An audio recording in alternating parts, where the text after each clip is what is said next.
What's up, everyone? It's Fuzzy. Welcome back to yet another MLB Recap. Both Aaron Judge and Shohei Ohtani both hit home runs yesterday, but Ohtani's team, the Dodgers, they might actually be the most cursed team I've ever seen. Cleveland, they got some big-time help from a few rookies, and later today, they're going to have the first overall pick in the draft. Former Cleveland star Francisco Lindor, this dude will not stop hitting home runs, and Corbin Carroll, is he back? So again, all of that and more in today's MLB Recap. And by the way, Recap is presented by SeatGeek. Use code Fuzzy to save 20 bucks off all of your tickets. And if you guys have not downloaded Underdog Fantasy, if you sign up with my code Fuzzy, Underdog will give you a free Gunnar Henderson pick'em for tomorrow's Home Run Derby. Don't miss out on that. And also, by the way, we're going to go live later for the MLB Draft because my team, the Guardians, have the #1 pick like I mentioned earlier. We're going to go live for that. It's going to be a lot of fun. 20 runs were scored in this first game between the Dodgers and the Tigers. I can't show every single run, but the Tigers, they went up 2-1 after a Colt Keith 2-run 2-bagger, and this kid, he would have been an all-star contention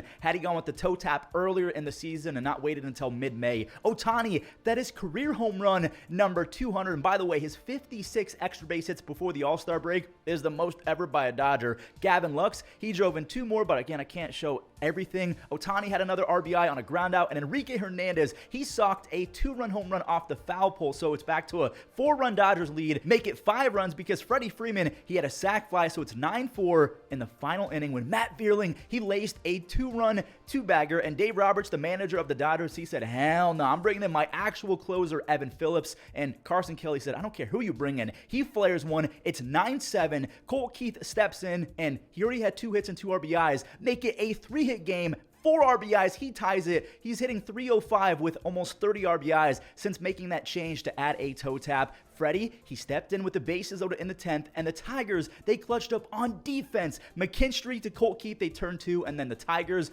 they won by 2. Gio Urshela, he has been a man on a mission the last 2 weeks. He walks it off with a 2-run home run. Now, I just want to mention, after the game, it was announced that Dustin May will be missing the remainder of 2024 with a torn esophagus.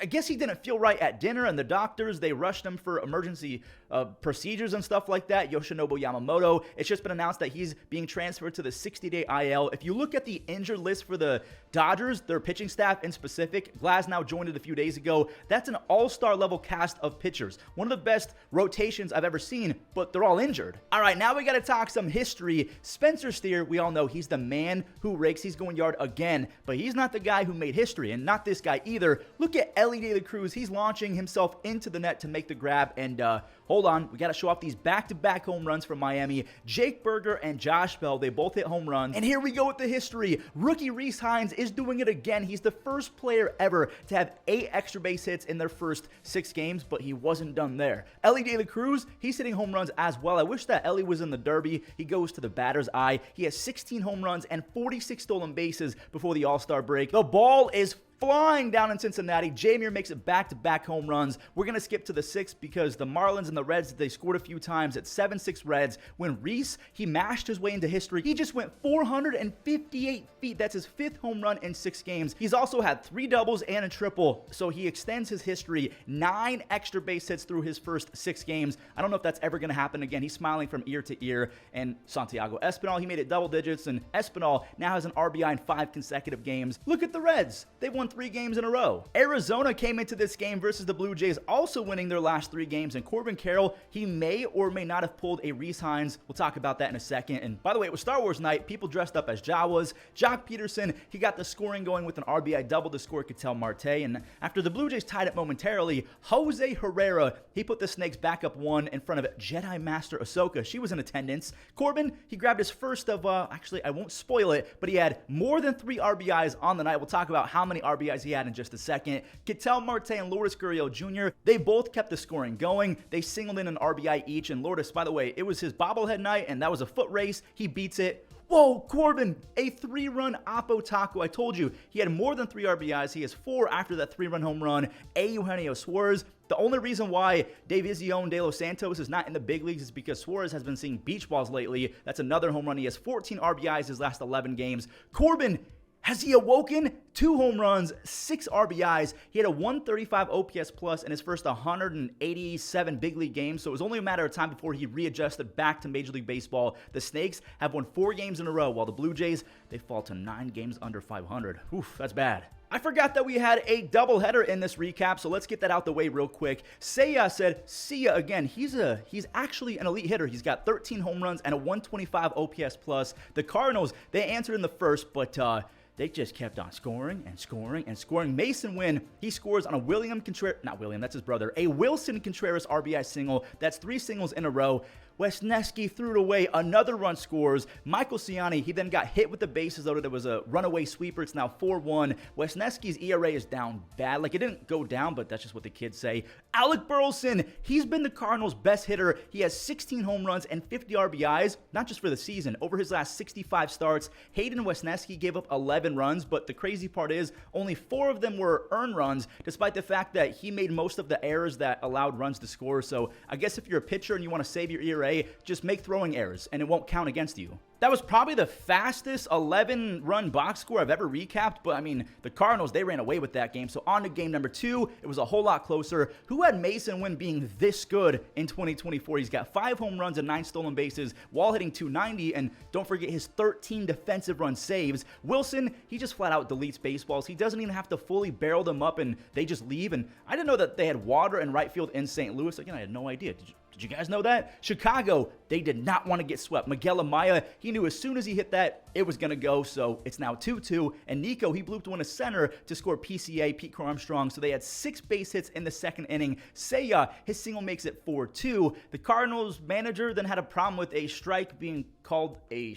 strike. He gets ejected for no reason. We head to the 8th. I forgot to mention that Burleson, he had a sac fly in the second, so it's actually 4-3. Arenado, he's hearing the chatter. Everyone's saying he's washed up. His 2-run single puts the Redbirds up a run. RBIs 39 and 40. He's got a 98 OPS plus. He's so close to being back to average. The Cubs, they were able to get the tying run at third, but Ryan Helsley, he unleashed a nasty slider to end it for his 32nd save. The Cubs, they get swept in this doubleheader. Man, is any starting pitcher going to be good today? Mitchell Parker of the Nationals, he got lit up for a huge first inning as well. Rhys Hoskins, he doubled in Joey Ortiz and Jackson Chourio, both rookies, by the way. And that was followed up by another RBI double. Andrew Monasterio and Eric Haas, they teamed up to make it 5-0 after a half inning. But check this out. Washington was not going to go down without at least attempting to make a comeback. Hard-hitting Harold Ramirez and Ildemaro Vargas cut into the deficit with a few RBI extra base hits. Wait, Vargas had an extra base hit, not Harold Ramirez. Riley Adams, he singled in their 3rd run, and you can kind of hear the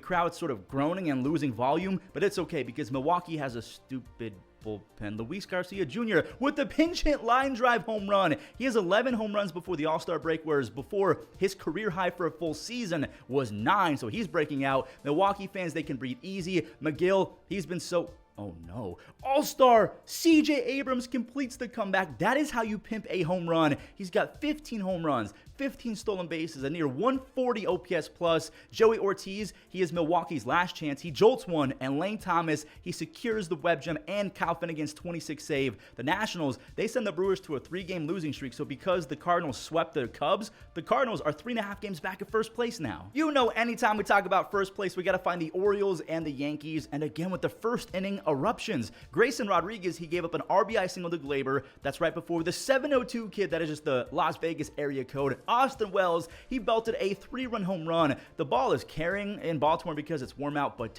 these guys do not need help. Juan Soto has 23 home runs and 63 RBIs. Aaron Judge makes it back-to-back. He's got 34 home runs and 85 RBIs. By the way, his 34 home runs passes Roger Maris for the most home runs before the All-Star break in Yankee franchise history. Judge is just a freak. And so is Luis Gil when that fastball is working. He's a lot like Taj Bradley, where if the fastball command is in check, the other pitches almost become untouchable. 7 strikeouts over 6 scoreless, only 1 walk, so that is big time. And it's hard to believe and say this out loud, but the Orioles have lost 5 games in a row. They're back to being tied for first place with the Yankees. Nick Castellanos to the bushes. That is a 2-run home run. Nick is batting .285 with 20 extra base hits and 22 RBIs since the end of May. The hometown kid, Zach Geloff, he took flight. He's from the Philly area. I think he's like 2 hours away from Philly, and it's got to be a great feeling because his family and friends were in attendance. He ties it at 2 when Schwarber, he takes the lead back and extends his hit streak to 8 games. Johan Rojas, to be honest, I didn't know he had a home run this year. I thought that was his first, but he's got 3 on the season,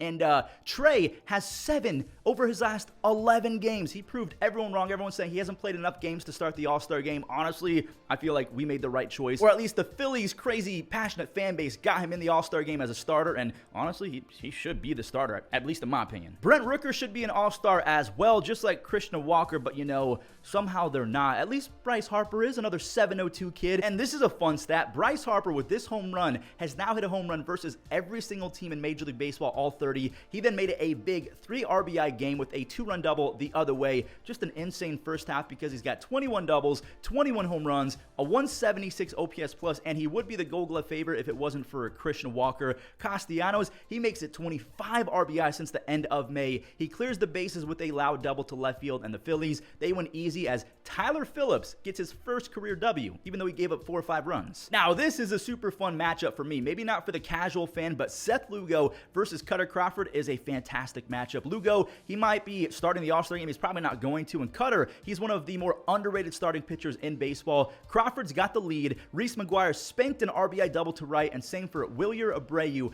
Boston, they just have a bunch of dudes that get the job done. Tom Smith, he's contributing. He drove in a pair of RBIs. He makes it 4-0 when Rafael Devers makes it 194 career home runs. He officially passes Jason Varitek in Boston Red Sox history. He could seriously be the next guy in the 400 home run, 600 double club. It's going to take some time, and maybe Harper gets there and Freddie Freeman and stuff like that, but only 9 guys in baseball history have 600 doubles and 400 home runs. Cutter Crawford, yeah, he was special. He allowed 2 base hits the entire game. He was able to work his magic and hold the Royals scoreless over 7 frames. He's so close to a sub-3 ERA. I think he's sitting at 3.04. Boston, they take it 5-0, and now they're back in the wild card race, and the Royals, they fall 1 game out of the wild card race. Great news if you're a Guardians or a Twins fan, because they both won 4-2. I'll just spoil it right now. Look at this play. Teamwork makes the dream work. It deflects off Andres Jimenez's glove. It goes straight to Will Brennan. You guys owe me steak dinner if you picked up this guy due to watching these recaps. Rookie Angel Martinez with another home run. Now, I do want to mention each team, they traded a few runs after that, so we're going to skip to what made it 4-2. They call this kid Big Christmas. Jonkensky Noel has legit tree trunks for legs. That's his 4th home run, a 425-foot mammoth go-ahead blast. He's one of the best in baseball already in exit velocities and bat speed because that lower half is just ridiculously strong. Emmanuel Clase has been scaring me a little bit. I'm not going to lie. He didn't strike out anyone again. He has 4 strikeouts over his last 11 innings, but he's getting the job done. He has 29 saves on the year as the Rays, they barely lose 4-2. Minnesota takes it 4-2 as well, and they spoil a cool day where San Francisco honored a bunch of former players. Matt Wallner, he had some fun in the 4th. He scores Ryan Jeffers, and Matt got all the way to third base despite looking like a baby dinosaur rounding the bases. That was an error on Mike Yastrzemski in right field. Patrick Bailey, not the best defense. He's a great defender, don't get me wrong, but not the best right there. He allows Matt to score on the pass ball. And just like the Cleveland and the Rays game, it ended up being 2-2. Yaz, he had an RBI single, and Elliot Ramos, he now has an 8-game hit streak and ties it at 2. The former Guardian and Royal and Philly and Mariner, and I feel like I'm missing one. The Pirates, the Brewers, Carlos Santana, his solo home run gave Minnesota all that they needed. Johan Duran, he had an easy 1-2-3 9th inning. He's got 15 saves. Spencer Arrighetti is back on the bump, and wow, Marcus Semien corked the first pitch of the game for a solo home run, obviously if it's the first pitch. Spencer's teammates had his back though. Yainer Diaz, he laced a pitch up the middle, and Bregman, he barely got in there ahead of the throw. Arrighetti and Evaldi, they were as stingy as it gets after that, but what is going on? Low, he bounced one to Singleton. Spencer was late to the bag, and then he threw it away, so it's now 3-1 Rangers. Or is it? They go to the replay, and Spencer's big toe barely beat Nathaniel's cleat, so the inning is over. It's not 3-1 Rangers. Spencer and Nathan, they clutched a big time. They both had 5 or 6 shutout frames after allowing a first or second inning run. Here comes the Rangers, though. They load them up in the 7th.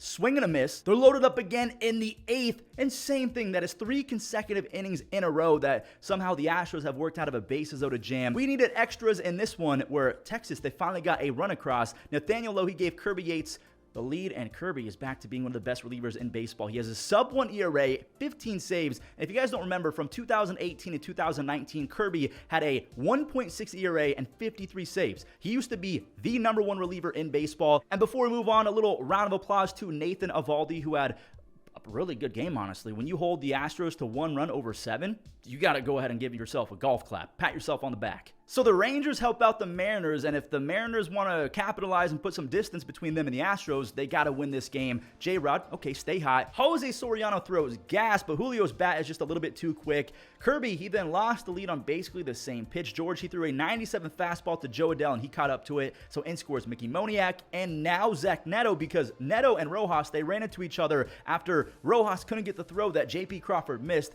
Then that's the game right there. I'm not joking. Soriano and Kirby, they both tossed scoreless frames after allowing an early run. It was basically the Rangers and Astros game 2.0, but things did get scary. J-Rod, he singled. Soriano, he walked, and this could have been bad, but the PFPs worked out. Soriano, he leaves them loaded. Kirby, talking about George Kirby this time, he struck out 7 over 6, but again, that error proved to be the difference. Carlos Estevez, he had an easy 9th inning for a 17 save. So yeah, the Mariners cannot capitalize. They lose just like the Astros. The Rockies are so funny. Like, what? Brendan Rodgers, he's honestly genuinely been one of the more disappointing high draft picks that I can remember. Like, you can't make basically 2 errors on 1 play when you have a career 89 OPS plus, and he's kind of known for defense at this point. Jeff McNeil has been seeing it better lately. He drills a double to the gap, so it's 4-0 New York as opposed to being 2-0 because the inning should have been over with the tailor-made double play gone wrong.